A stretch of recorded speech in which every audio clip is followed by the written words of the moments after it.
മന്നത്ത് പത്മനാഭൻ കർമ്മയോഗിയായ കുലപതി എന്ന പുസ്തകത്തിൽ ആമുഖത്തിൽ കവി വിഷ്ണുനാരായണൻ നമ്പൂതിരിയുടെ നിരീക്ഷണം വളരെ ശ്രദ്ധേയമാണ്.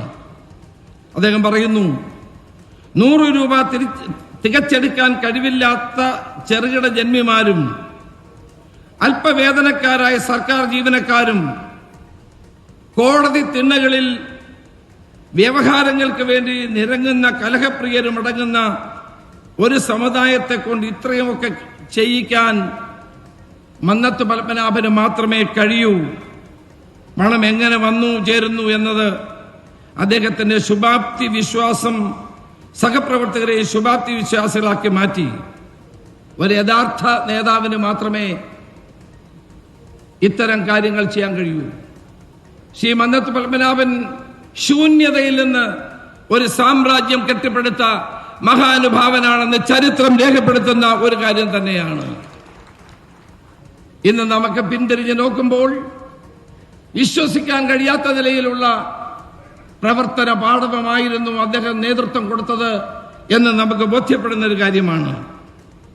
മന്നത്ത് പത്മനാഭൻ ഒരു ട്രൂ ലീഡറാണ്. അണികളെയും സമൂഹത്തെയും നയിക്കാൻ കഴിയുന്ന ഒരു ട്രൂ ലീഡറാണ് മന്നത്ത് പത്മനാഭൻ എന്ന് തെളിയിച്ച എത്രയോ സംഭവങ്ങൾ നമുക്ക് ചൂണ്ടിക്കാണിക്കാൻ കഴിയും. തിരുവനന്തപുരം MG കോളേജിന്റെ ശിലാസ്ഥാപനം നടത്തിയ governor general C. Rajagopal Mannath പത്മനാഭനോട് ചോദിച്ചു, കോളേജ് നിർമ്മാണത്തിന് വലിയ തുകയുണ്ടായി ചെലവഴിച്ച് കാണുമല്ലോ, എവിടുന്നാണ് ഈ പണം സമാഹരിക്കാൻ പോകുന്നത്? അദ്ദേഹത്തിന്റെ മറുപടിയാണ്, പണമൊക്കെ ഓരോരുത്തരുടെ പോക്കറ്റിലില്ലേ, ചെന്ന് ചോദിച്ചു വാങ്ങുകയേ വേണ്ടൂ. ആത്മവിശ്വാസത്തിന്റെ മറ്റൊരു പേരായി നമുക്ക് പറയാൻ കഴിയുന്നത് മന്നം എന്ന് തന്നെയാണ്. അതുവഴി സ്വസമുദായത്തിനും അദ്ദേഹം തികഞ്ഞ ആത്മവിശ്വാസം നൽകി എന്നുള്ളതാണ് സത്യം. ഈ കോളേജുകളും സ്കൂളുകളും മറ്റ് വിദ്യാഭ്യാസ സ്ഥാപനങ്ങളും ഒക്കെ നിർമ്മിച്ചത് ജനങ്ങളുടെ പണം കൊണ്ടാണ്, സമുദായ സ്നേഹികളുടെ പണം കൊണ്ടാണ്, സമൂഹത്തിലെ ആളുകളുടെ കൈകളുടെ പണം കൊണ്ടാണ്. എന്റെ മണ്ഡലമായ ഹരിപ്പാട് കരുവാറ്റായിൽ സമുദായത്തിൽ കുടുംബത്തിൽ വിഷുവിന് അദ്ദേഹം ചെല്ലും. വിഷ്കൈനീട്ടമായ ഒരു ആനയാണ് കിട്ടിയത്. അതും വിറ്റ് NSSന് മുതൽക്കൂട്ട് ഉണ്ടായി. അതുപോലെ എത്രയോ വീടുകളിൽ ചെന്ന് അവരോടൊപ്പം നിന്നുകൊണ്ട് NSSന്റെ മഹത്തായ സ്ഥാപനങ്ങൾ കെട്ടിപ്പടുക്കാൻ, വിദ്യാഭ്യാസ സ്ഥാപനങ്ങൾ കെട്ടിപ്പടുക്കാൻ ശ്രീ മന്നത്ത് പത്മനാഭൻ നടത്തിയ ശ്രമങ്ങൾ ചെറുതല്ല. ആ വിദ്യാഭ്യാസ സ്ഥാപനങ്ങളിൽ നായർ സമുദായ അംഗങ്ങൾ മാത്രമല്ല പഠിക്കുന്നത്, എല്ലാവരും പഠിക്കുന്നു.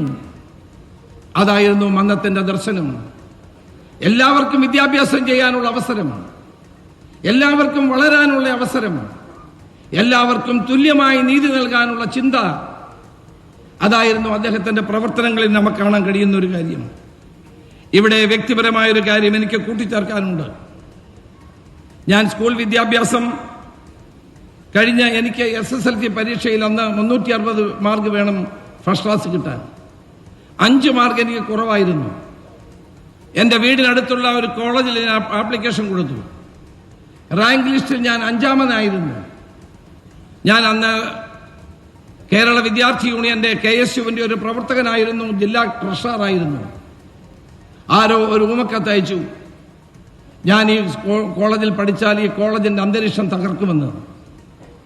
ആ ഊമക്കത്തിന്റെ അടിസ്ഥാനത്തിൽ 5ാമത്തെ റാങ്ക് ഉണ്ടായിരുന്ന എനിക്ക് പ്രവേശനം നിഷേധിച്ചു. മറ്റൊരു കോളേജിൽ ഞാൻ അപേക്ഷ കൊടുത്തിരുന്നില്ല, കാരണം ഇത് കിട്ടുമെന്ന് ഉറപ്പുണ്ടായിരുന്നു. ഞാൻ എൻ്റെ പിതാവിനോടൊപ്പം എൻ്റെ ഒരു ബന്ധുവായി സ്കൂളിലെ അധ്യാപകനായ രാജസ്ഥാനോടൊപ്പം വന്ന് ആദ്യമായിട്ടാണ് ഞാൻ NSS ആസ്ഥാനത്ത് വന്നു. അന്ന് ജനറൽ സെക്രട്ടറി ശ്രീ കിടങ്ങൂർ ഗോപാലകൃഷ്ണപിള്ളയാണ്. ഞങ്ങൾ 3 പേരും കൂടി അവിടെ ചെന്നപ്പോൾ എൻ്റെ അഡ്മിഷന് വേണ്ടിയാണ് വന്നത്. അന്ന് പക്ഷേ എല്ലാ അഡ്മിഷനും കഴിഞ്ഞു, ആ അപേക്ഷ കൊടുക്കാനുള്ള സമയം കഴിഞ്ഞു. ഈ വിവരങ്ങൾ അദ്ദേഹത്തോട് സൂചിപ്പിച്ചപ്പോൾ അദ്ദേഹം അപ്പോൾ തന്നെ എനിക്ക് അപേക്ഷ തരാൻ എഴുതി തന്നു. ഞാൻ അപേക്ഷ കൊടുത്തു. അപേക്ഷ കൊടുത്ത് എനിക്കിവിടെ ഈ കോളേജിൽ എനിക്ക് പ്രവേശനം നൽകി.